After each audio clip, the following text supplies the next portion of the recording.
Hello అండి అందరికీ. అందరూ ఎలా ఉన్నారు? బాగున్నారా అందరూ? వెల్కమ్ టు ద ఆడియన్స్‌తో కథలు యూట్యూబ్ ఛానల్. నేను చెప్పే స్టోరీస్ కనుక మీకు నచ్చినట్లయితే ఆడియన్స్‌తో కథలు యూట్యూబ్ ఛానల్‌ని లైక్ చేయండి, షేర్ చేయండి, సబ్స్క్రైబ్ చేయండి. ఇక స్టోరీలోకి వెళ్తే మిలమిల మెరిసే లైట్ల కాంతితో నిండిపోయి ఉంది కళ్యాణ మండపం. అలాగే అందమైన పూలతో అందంగా అలంకరించారు. సన్నాయి మేళాలు మోగుతూ ఉన్నాయి కళ్యాణ మండపంలో. కళ్యాణ మండపం అంతా బంధువులతో, స్నేహితులతో, చిన్నపిల్లలతో నిండి ఉంది. పెళ్లి పీటలపై పెళ్ళికొడుకు, పెళ్ళికూతురు ఉన్నారు. మండపం అంతా స్నేహితులు, బంధువులు, తోబుట్టువులతో నిండి ఉంది. పంతులు గారు మంత్రాలు చదువుతున్నారు. పెళ్ళికూతురు అయిన స్వప్న తలదించుకొని కూర్చుంటుంది. పెళ్ళికొడుకు పంతులు గారు చెప్తుంది చేస్తూనే స్వప్న వైపు చూస్తూ ఉంటాడు. పెళ్ళికొడుకు ఫ్రెండ్స్ తనని ఆట పట్టిస్తూ ఉంటారు. బాబు, ముహూర్తానికి టైం అయింది, గట్టి మేళం వాయించండి. బాబు పెళ్ళికొడుకు బాబు తాళి తీసుకొని ఆ అమ్మాయి మెడలో కట్టని ఆయన పంతులు గారు మాంగళ్యం తంతునానే అని మంత్రాలు చదువుతూ ఉంటారు. చుట్టాలందరూ నూతన దంపతులను ఆశీర్వదించడానికి చేతిలో అక్షింతలు పట్టుకొని ఉంటారు. పెళ్ళికొడుకు పంతులు గారు ఇచ్చిన తాళిని స్వప్న మెడలో కట్టడానికి ముందుకు వంగుతాడు. కానీ స్వప్న కన్నీరు పెళ్ళికొడుకు కాలిని తాకుతుంది. దాంతో పెళ్ళికొడుకు తాళి కట్టకుండా నించుంటాడు. అందరూ ఆశీర్వదించడానికి చూస్తుంటే పెళ్ళికొడుకు అలా నించోవడంతో అందరూ ఆశ్చర్యపోయి ఉంటారు. అజయ్, ఏంట్రా అలా నించున్నావు? ముహూర్తానికి టైం అవుతుంది, స్వప్న మెడలో తాళి కట్టరా అని అజయ్ వాళ్ళమ్మ గౌరీ గారు అంటారు. అమ్మ, నాకు ఈ పెళ్ళి ఇష్టం లేదు ఆ మాట వినడం అని అంటాడు అజయ్. ఆ మాట వినడంతో అజయ్ తల్లి, ఏంట్రా నువ్వు మాట్లాడేది? అజయ్ తల్లిదండ్రులు గౌరీ గారు, శేఖర్, అలాగే స్వప్న తల్లిదండ్రులు ఉమా గారు మహేశ్వర గారు ఆశ్చర్యపోతూ ఉంటారు. స్వప్న తలెత్తి అజయ్ వైపు చూస్తుంది. గౌరీ గారు అజయ్ దగ్గరికి వచ్చి చెల్లును చంపై కొడతారు. ఏంట్రా నువ్వు వాగుతుంది? ఈ పెళ్లి పీటల వరకు వచ్చిన తర్వాత నీకు ఈ పెళ్ళి ఇష్టం లేదు అంటే ఏమిటి అర్థం? మిమ్మల్ని అడిగే కదా ఈ పెళ్ళి ఏర్పాట్లు చేసింది.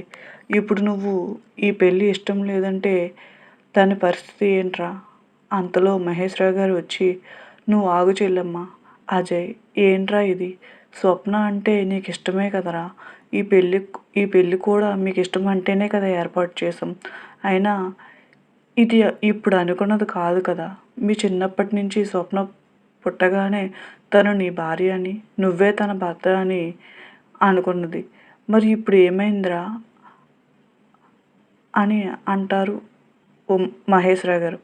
అంతలో స్వప్న తల్లి అయిన అమ్మగారు వచ్చి అజయ్ దగ్గరికి వచ్చి, అజయ్, పీటలపై కూర్చున్న స్వప్నను చూసి చెప్పు ఆ మాట. ఈ పెళ్ళంటే నీకు ఇష్టం లేదు అని అడుగుతారు.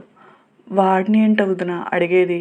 ఒరేయ్, ఇప్పుడు నువ్వు స్వప్న మెడలో తాళి కడతావా కట్టవా అని అడుగుతారు గట్టిగా గౌరీ గారు. అమ్మ, నాకు ఈ పెళ్ళి ఇష్టం లేదంటే ఎవరూ వినరే. అదేంట్రా, నీకు ఈ పెళ్ళి ఇష్టం లేకపోతే పెళ్ళికి ముహూర్తాలు పెట్టుకునేటప్పుడే చెప్పొచ్చు కదా. పీటల దగ్గర వరకు వచ్చే వరకు ఎందుకు చెప్పలేదు మరి అని అజయ్ అమ్మగారు అంటారు. స్వప్న తండ్రి మహేశ్వరరావు గారు, అవసరమైతే నీ కాలు పట్టుకుంటాను అజయ్ అని కాలు పట్టుకోబోతారు. కానీ అజయ్ వెంటనే, మామయ్య అలా చేయకండి. మీ మాట విని ఇష్టం లేకుండా నేను స్వప్నను పెళ్లి చేసుకున్నా మేమిద్దరం సంతోషంగా ఉండలేము. మమ్మల్ని చూసి మీరు బాధపడతారు. ఎందుకు అదంతా అవసరమా అని అజయ్ మండపం వదిలి వెళ్ళిపోతుంటాడు. అజయ్ తల్లి, ఏమండి, చూసారా వాడు ఏం చేస్తున్నాడు? ఒక ఆడపిల్ల జీవితాన్ని నాశనం చేశాడు. మనం నలుగురిలో తలెత్తుకోకుండా చేశాడు. శేఖర్ అని అనగానే శేఖర్ గారు గౌరీని ఓదారుస్తారు. వారిద్దరూ స్వప్న తల్లిదండ్రుల దగ్గరికి వచ్చి, అన్నయ్య, మమ్మల్ని క్షమించండి, వాడు అలా చేస్తాడు అనుకోలేదు. అని అనగానే ఉమాగారు కళ్ళు తిరిగి పడిపోతారు. స్వప్న పెళ్లిపీటలపై నుంచి లేచి అమ్మా అని పట్టుకొని స్వప్న వాళ్ళ అమ్మ బీపీ చెక్ చేస్తుంది. చెక్ చేసి ఎవరైనా మంచినీళ్ళు తీసుకురండి అంటుంది. తర్వాత ఉమాగారికి మంచినీళ్ళు తాగించి కొంచెం తాగించేటప్పటికి ఉమాగారు కొంచెం స్పృహలోకి వస్తారు. వెంటనే గౌరీ గౌరీ మహేశ్వరరావు గారు ఇద్దరు ఎలా ఉంది ఉమా అని, ఇప్పుడు నీకు ఎలా ఉందో వదిన అని గౌరీ గారు అంటారు. నీకు ఇప్పుడు అనగానే అక్కడ ఉమాగారి మేనత్త వరుస అయిన ఒక పెద్దావిడ చాలేమ్మా చేసిందంతా చేసి ఇప్పుడు ఎలా అడుగుతున్నావు, ఇప్పుడు ఎలా ఉందని అడుగుతున్నారు. ఇప్పుడు ఈ పిల్ల జీవితం ఏమవుతుంది, పెళ్ళి పీటల వరకు వచ్చి ఆగిపోయిందంటే ఈ పిల్లని ఎవరైనా పెళ్ళి చేసుకుంటారా, అసలు ఈ పెళ్ళి జరుగుతుందా అని అడుగుతారు. గౌరీ శేఖర్లు ఇద్దరూ తలదవంచుకొని నించుంటారు. స్వప్న నాన్న అమ్మను వెంటనే హాస్పిటల్కి తీసుకువెళ్ళాలి, త్వరగా తీసుకుపదండి అని స్వప్న అంటుంది. ఉమాగారిని పెళ్లి మండపం నుంచి హాస్పిటల్కి తీసుకువెళ్తారు అందరూ. మండపం నుంచి ఇంటికి వచ్చిన అజయ్ని చూసి ఇంట్లో పనివాళ్ళు ఇదేంటి అబ్బాయి గారు ఒకరే వచ్చారు, పెళ్ళి జరగలేదా అని అనుకుంటూ ఉంటారు. ఇంటికి వచ్చిన అజయ్ తన గదికి వెళ్ళిపోతాడు. వాళ్ళ నాన్న దగ్గర నుంచి అజయ్కి కాల్ వస్తుంది కానీ అజయ్ ఫోన్ లిఫ్ట్ చేయడు, ఫోన్ స్విచ్ ఆఫ్ చేసేస్తాడు. ఉమాగారిని హాస్పిటల్లోకి జాయిన్ చేస్తారు. అందరూ బయట వెయిట్ చేస్తూ ఉంటారు. ఉమాగారిని చెక్ చేసిన డాక్టర్ గారు బయటకు వచ్చి షీఈస్ ఆల్ రైట్, ఏదో షాకింగ్ విషయం విన్నట్టు ఉన్నారు, అందుకే యాంగ్జైటీకి గురయ్యి స్పృహ కోల్పోయారు. ఇప్పుడు ఆవిడ కండిషన్ నార్మల్గానే ఉంది, కానీ ఆవిడకి టెన్స్ ఫీల్ అయ్యే విషయాలు ఆవిడ వినుకుంటూ ఉంటే జాగ్రత్త పడండి అని డాక్టర్ గారు అంటారు. మహేశ్వర గారు డాక్టర్ గారు మా ఉమాని ఇంటికి ఎప్పుడు తీసుకువెళ్ళవచ్చు, ఇప్పుడు ఆవిడ పరిస్థితి బాగానే ఉంది, వీలైతే రేపు తీసుకువెళ్ళిపోదురు కానీ అంటారు. సరే అండి, ఇప్పుడు మేము మా ఉమాని చూడొచ్చా అని అడుగుతారు మహేశ్వర గారు.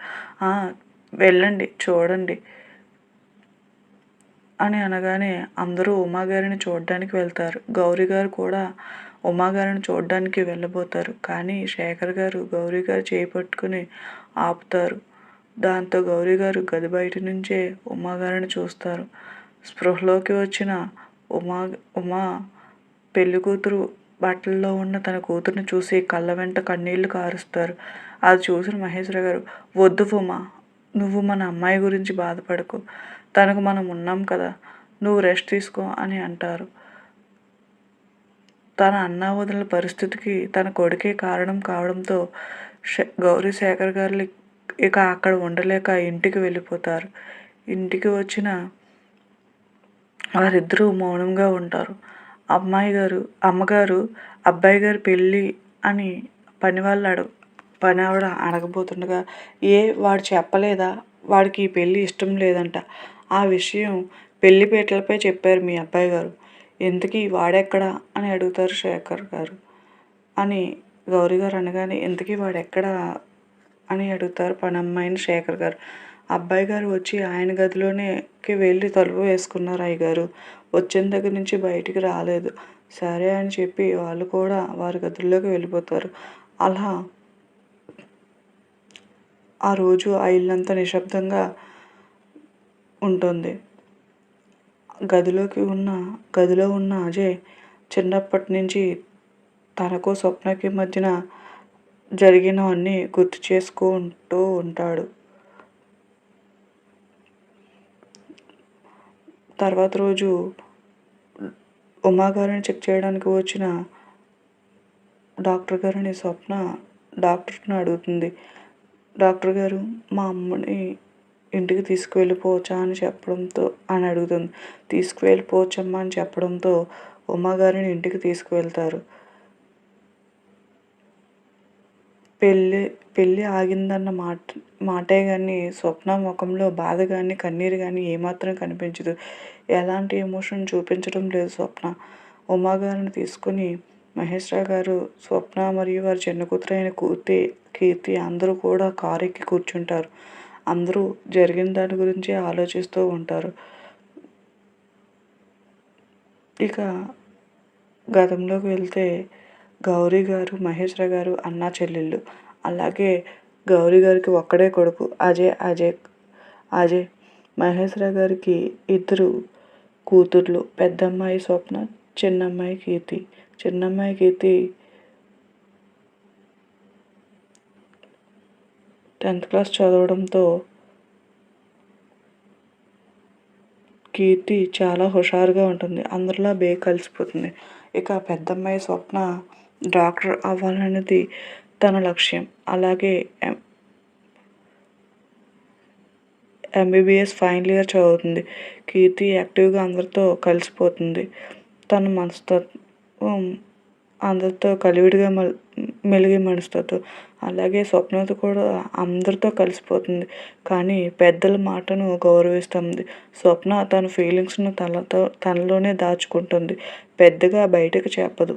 అజయ్, స్వప్న చిన్నప్పటి నుంచి కలిసే పెరిగారు. అజయ్ స్వప్నను ఏడిపించడం, స్వప్న కూడా తిరిగి ఏడిపించడం, అలా వాళ్ళ చిన్నతనం చాలా మెమరబుల్గా సాగుతుంది. కానీ స్వప్న ఇంటర్మీడియట్ ఫస్ట్ ఇయర్ చదువుతున్నప్పుడు అజయ్ అదే కాలేజ్లో డిగ్రీ ఫైనల్ ఇయర్ చదువుతాడు. అజయ్ ఫ్రెండ్స్ అజయ్ను స్వప్న పేరుతో ఏడిపిస్తూ ఉంటారు.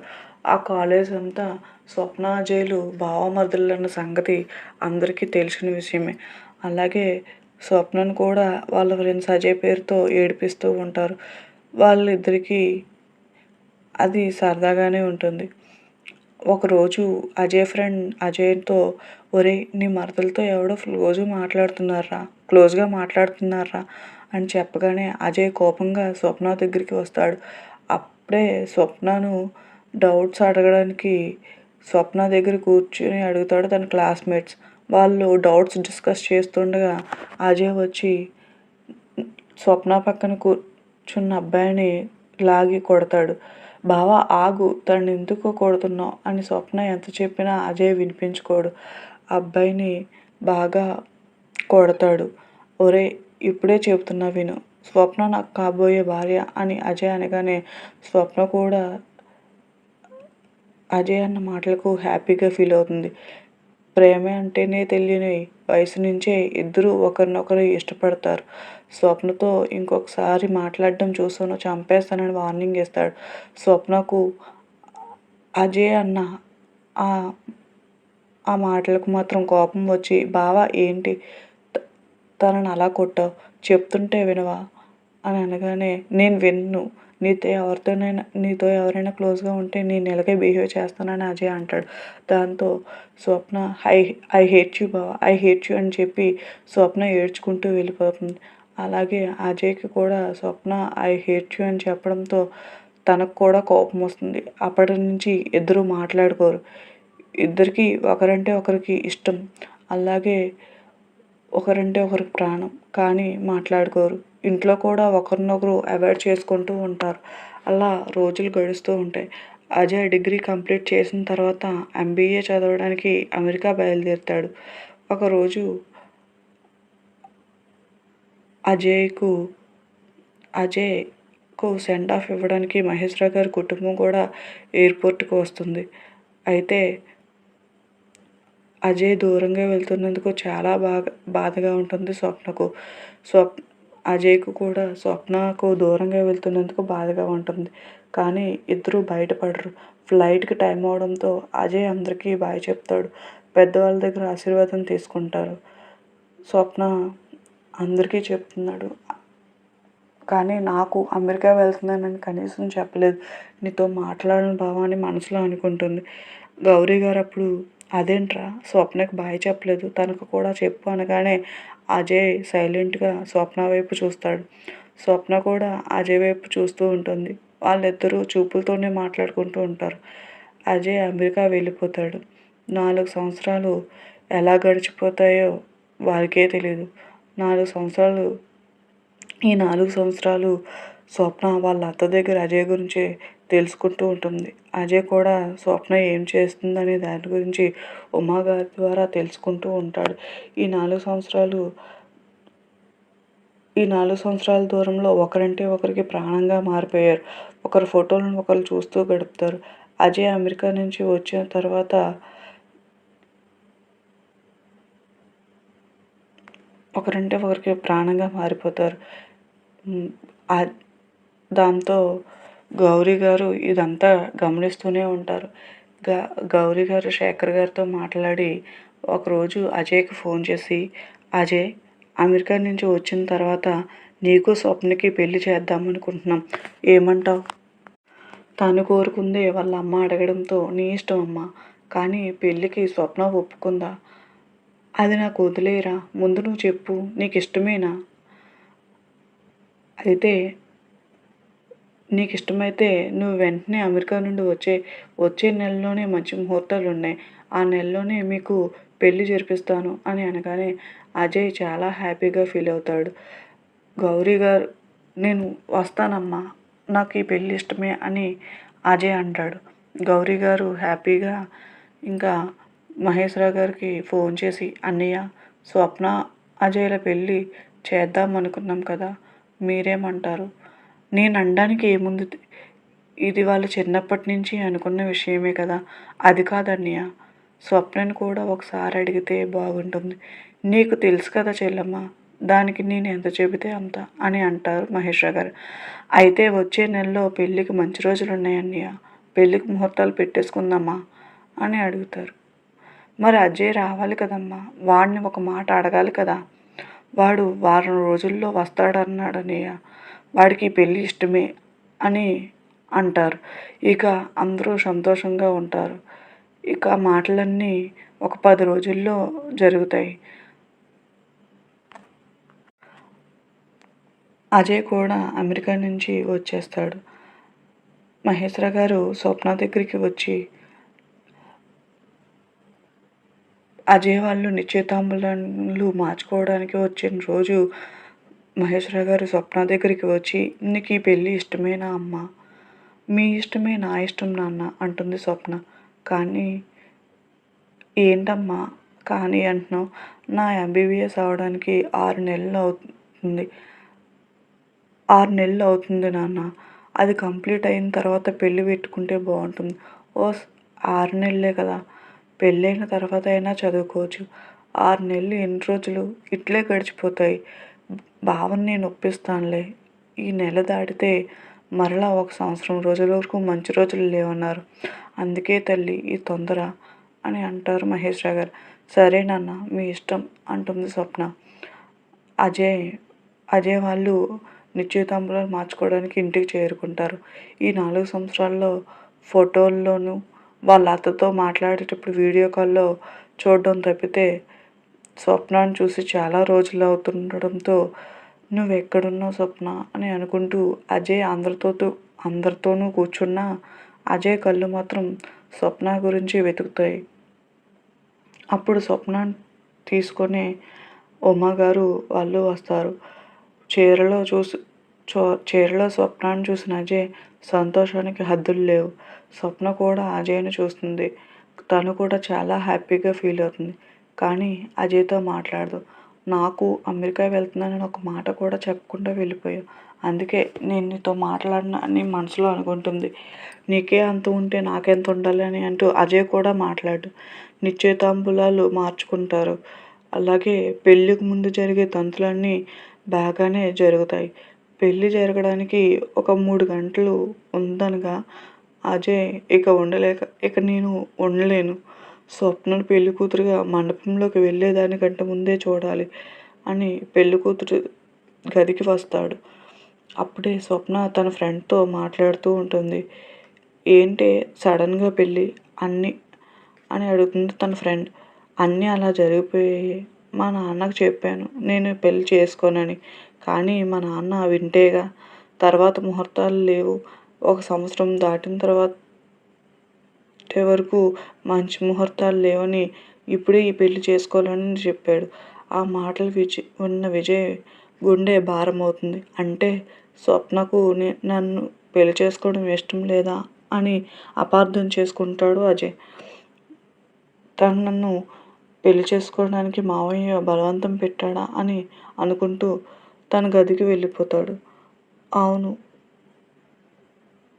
అవునే, డిగ్రీ చేతిలోకి వచ్చిన తర్వాత పెళ్లి చేసుకుందాం అనుకున్నాను. కానీ మా నాన్న చెప్పినట్టు ముందైతే ఏముంది, వెనకైతే ఏముంది. నేను కోరుకున్న వాడినే కదా పెళ్లి చేసుకుంటుంది. ఎప్పటికైనా అని అంటుంది స్వప్న. ఎప్పటికైనా మీరిద్దరూ మాట్లాడుకుంటున్నారా? లేకపోతే మౌనంగానే ఉంటున్నారా? అని అడుగుతుంది తన ఫ్రెండ్. ఏదేమైనా వాడు మాట్లాడితేనే నేను మాట్లాడతా అని స్వప్న తన ఫ్రెండ్తో చెప్తుంది. లేదు, నేను స్వప్నని వదులుకోలేను. తాళి కట్టిన భార్యని చేసుకున్న తర్వాత తను నన్ను హస్బెండ్గా ఒప్పుకునేంత వరకు, యాక్సెప్ట్ చేసుకునేంత వరకు వెయిట్ చేస్తా అని తనను తాను సర్ది చెప్పుకొని అజయ్ స్వప్నని నేను వదులుకోలేను అని మండపంలోకి వస్తాడు. మండపంలోకి వచ్చిన తర్వాత స్వప్న మెడలో తాళి కట్టబోతాడు అజయ్. స్వప్న తను కోరుకున్న వాడిని పెళ్లి చేసుకుంటున్నానన్న ఆనందంతో రాల్చిన ఆనంద బాష్పాలు అజయ్ కాలిని తగలడంతో అజయ్ స్వప్నకు ఈ పెళ్లి చేసుకోవడం ఇష్టం లేదు, అందుకే తను ఏడుస్తుంది అని తెలిసిన తర్వాత ఇంకా నేను బలవంతంగా నిన్ను ఈ పెళ్లి చేసుకోలేను, ఈ పెళ్లి చేసుకొని తప్పు చేయలేను అనుకొని తనకు తానే ఈ పెళ్ళి నాకు ఇష్టం లేదు అని చెబుతాడు. ఆ మాటలు వినగానే స్వప్న షాక్ అవుతుంది. సందిగ్ధంలో ఉండిపోతుంది స్వప్న. గౌరీ గారు ఇక అలా తనకు పెళ్ళి ఇష్టం లేదని చెప్తాడు అజయ్. ఇక ప్రస్తుతానికి వస్తే గౌరీ గారు తర్వాత రోజు వచ్చిన అజయ్ని కూర్చోబెట్టి, నీకు ఎన్నిసార్లు ఫోన్ చేయాలిరా? అసలు నిన్న ఫోన్ ఎందుకు ఎత్తలేదు? ఎందుకమ్మా ఫోన్ చేయడం? చెప్పానుగా నా పని. అది కాదురా, అతను హాస్పిటల్లో జాయిన్ చేసాం, తనకి హెల్త్ డిస్టర్బ్ అయింది అని అంటారు. అంతా నీ వల్లే అని అంటారు. సారీ అమ్మా, నేను కావాలని చేయలేదు, ఏదో అలా జరిగిపోయింది అంటాడు అజయ్. సరే కానీ ఇలా వచ్చి కూర్చో అని కూర్చోబెడతారు. అజయ్ కూర్చోగానే, ఇప్పుడు చెప్పరా, నీకు ఈ పెళ్ళి ఎందుకు ఇష్టం లేదు? పెళ్ళి ఇష్టం లేదని ఎందుకని అబద్ధం చెప్పావు? అమ్మా, నేను అబద్ధం చెప్పలేదు, నాకు నిజంగానే ఈ పెళ్ళి ఇష్టం లేదు. నా మీద ఒట్టేసి చెప్పు ఆ మాట. నువ్వు నా కొడుకువిరా. నీ మనసు నాకు తెలియదా? అజయ్ గౌరీ గారిని హత్తుకొని గట్టిగా ఏడుస్తాడు. అజయ్, ఏమైందిరా చెప్పరా, ఇలా ఏడిస్తే నాకు ఎలా తెలుస్తుందిరా అని అడిగితే, స్వప్నకు నన్ను పెళ్లి చేసుకోవడం ఇష్టం లేదమ్మా, అందుకే నాకే ఈ పెళ్ళిళ్ళు ఇష్టం లేదని చెప్పాను. దాంతో షాక్ అయిన గౌరీ గారు, స్వప్నకి పెళ్ళి ఇష్టం లేదని ఎవరు చెప్పారురా? స్వప్న నీతో చెప్పిందా? లేదమ్మా, కానీ స్వప్న తన ఫ్రెండ్తో చెప్పడం నేను విన్నాను అని చెబుతాడు. వెర్రి వెధవ, స్వప్నకు నువ్వంటే ప్రాణం రా.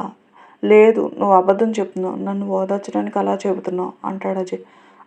అబద్ధం కాదురా, ఒక్క నిమిషం అని గౌరీ గారు తన గదిలోకి వెళ్ళి ఒక డైరీ తెచ్చి అజయ్కి ఇస్తారు. ఇది చదువు, అప్పుడు నీకే అర్థమవుతుంది స్వప్న నిన్ను ఎంతలా ప్రేమిస్తుంది. అజయ్ ఆ డైరీ తీసుకుని చదువుతాడు. శేఖర్ గారు గౌరీ గారినితో, స్వప్న డైరీ నీకెక్కడిది అని అడుగుతారు.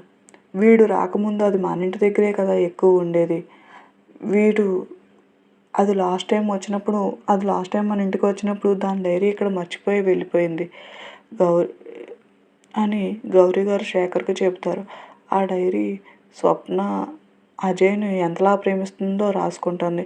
అది చదివిన అజయ్కు సంతోషంతో, అమ్మ నేను ఇప్పుడే స్వప్నని కలవడానికి వెళ్తున్నా అని మహేశ్వర గారి ఇంటికి వెళ్తాడు. చూసారు మీ కొడుకుని, ఆనందం వచ్చినా బాధ వచ్చినా తట్టుకోలేము మీ అబ్బాయిని అని అంటారు. ఇంకా అక్కడ అజయ్ వెళ్ళగానే అక్కడ ఎదురుగా హాల్లో అందరూ కూర్చుని ఉంటారు. ఉమాగారు, మహేశ్వర గారు, ఇంకా చుట్టాలు కొందరు ఉంటారు.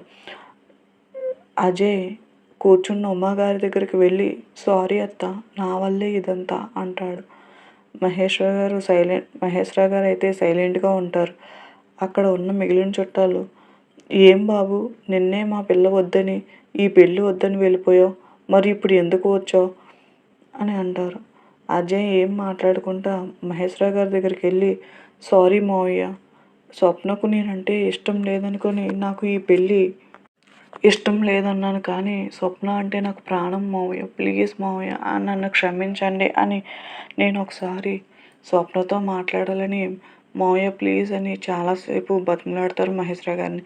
అయినా మహేశ్వర గారు సైలెంట్గా ఉంటారు. ఉమా గారు కల్పించుకొని కీర్తి బావన అక్క దగ్గరికి తీసుకువెళ్ళు అని అంటారు. కీర్తి రా బావ అక్క దగ్గరికి తీసుకువెళ్తానని అంటుంది. అజయ్ కీర్తితో వెళ్తాడు. ఉమా అని మహేశ్వర గారు అనగానే, ఏవండి వాళ్ళు పిల్లలండి, తెలియక తప్పు చేస్తే వాళ్ళని మనం క్షమించాలి కానీ శిక్షించకూడదు. ఇప్పుడు నాకేమైంది, బాగానే ఉండగా వాళ్ళిద్దరూ సంతోషంగా ఉండడమే కదా మనకు కావాల్సింది. అజయ్కు స్వప్న రూమ్ చూపించి అక్క ఈ గదిలో ఉంది బావ నువ్వు వెళ్ళు అని కీర్తి కిందకి వెళ్ళిపోతుంది. అలాగే అజయ్ డోర్ ఓపెన్ చేసి గదిలోకి వెళ్తాడు. అందరి ముందు గంభీరంగా ఉన్న స్వప్న గదిలోకి వచ్చి తను ఏడుస్తూ ఉంటుంది. ఎవరో వచ్చినట్టు అని పిలవడంతో తన కన్నీళ్లు తుడుచుకొని ఎవరో అని చూస్తుంది. అజయ్ని చూసిన స్వప్న సైలెంట్గా ఉంటుంది. నీతో కొంచెం మాట్లాడాలి స్వప్న అని అంటాడు అజయ్. ఏంటి బావా నువ్వు మాట్లాడేది? నిన్న చెప్పావుగా నన్ను పెళ్లి చేసుకోవడం నీకు ఇష్టం లేదని. ఇంకేం చెప్పాలి? ఇంకా చెప్పాల్సింది ఉందా? ఇంకా ఉన్నా సరే వినే ఓపిక నాకు లేదు. నువ్వు ఇక్కడి నుంచి వెళ్ళిపో బావా. అది కాదు స్వప్న అని అజయ్ స్వప్నను వెనక నుంచి వచ్చి హగ్ చేసుకుని, I love you Swapna, I love you so much, నువ్వంటే నాకు ప్రాణం, నువ్వు లేకుండా నేను ఉండలేను. పెళ్లి రోజు నీ ఫ్రెండ్తో నువ్వు మాట్లాడిన మాటలు విని అపార్థం చేసుకున్నాను, సారీ అని చెప్తాడు. స్వప్న కళ్ళంటా కన్నీళ్లు కారుస్తూ నేను కూడా నువ్వు లేకుండా ఉండలేను బావా. ఇంకెప్పుడు నేనంటే ఇష్టం లేదని మాత్రం చెప్పకు, సరేనా? అలాగే, కానీ మనం ఎప్పుడు పెళ్లి చేసుకుందాం అని అడుగుతాడు అజయ్. ఏంటి చేసుకునేది? ఈ ముహూర్తం దాటితే 1 సంవత్సరం వరకు ముహూర్తాలు లేవన్నారు. అందుకే మా నాన్న వద్దు అన్నా వినుకుంటా ఈ ముహూర్తమే ఖాయం కానీ నువ్వే ఆపావు. ఇక సంవత్సరం వరకు ఉండు అని అన్నాడు. అమ్మో, సంవత్సరం వరకు వెయిట్ చేయడం నా వల్ల కాదే. చేసుకున్న వాళ్ళకి చేసుకున్నంత, ఈ సంవత్సరం అంతా ఉంటే ఉండు, లేకపోతే వేరే వాళ్ళని చేసుకో అని అంటుంది స్వప్న. నా వల్ల కాదు ఇక జీవితానికి ఈ అజయ్ స్వప్నతో మాత్రమే అని సంతోషంగా ఉంటారు. వాళ్ళని చూసిన పెద్దవాళ్ళు కూడా సంతోషంగా ఉంటారు. 1 సంవత్సరం తర్వాత అదే కళ్యాణ మండపంలో అజయ్ స్వప్నల పెళ్లి జరుగుతుంది. చిన్నతనం నుంచి బావామరుదులుగా ఉన్న వారి బంధం ఇప్పుడు భార్యాభర్తలుగా మారింది. థ్యాంక్ యూ అండి, థ్యాంక్ యూ వెరీ మచ్. నేను చెప్పే స్టోరీ కనుక మీకు నచ్చినట్లయితే ఆడియన్స్తో కథలు యూట్యూబ్ ఛానల్ని లైక్ చేయండి, షేర్ చేయండి, సబ్స్క్రైబ్ చేయండి. Thank you. Please like the channel. Thank you.